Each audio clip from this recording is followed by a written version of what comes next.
फेरा में रहे सुबह सनमा के। देवरा आशिक भइल गरम गोदामवा के। देवरा आशिक भइल गरम गोदामवा के।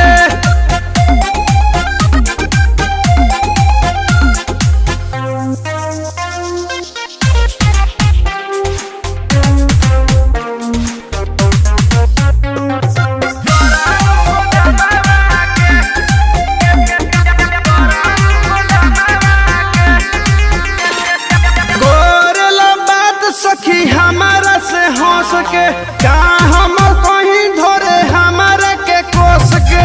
माने नहीं बतिया भगाई हम डांट के। धइल वे पाजा में भागे गाल काट के। सुनो केतनो गोरियाई बेसरमा के।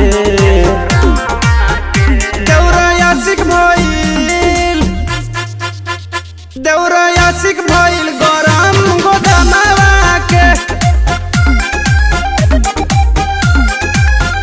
देवरा आशिक भइल गरम गोदामवा के।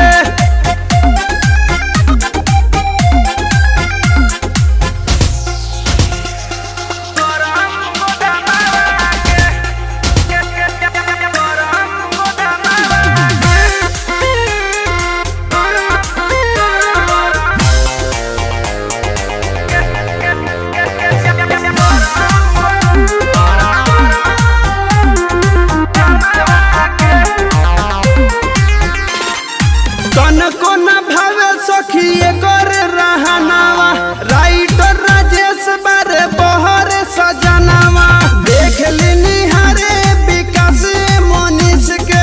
कहेला ये भौजी नहीं लागेल तू 30 के। कहे फेल कर बुखाए में बेदमा के।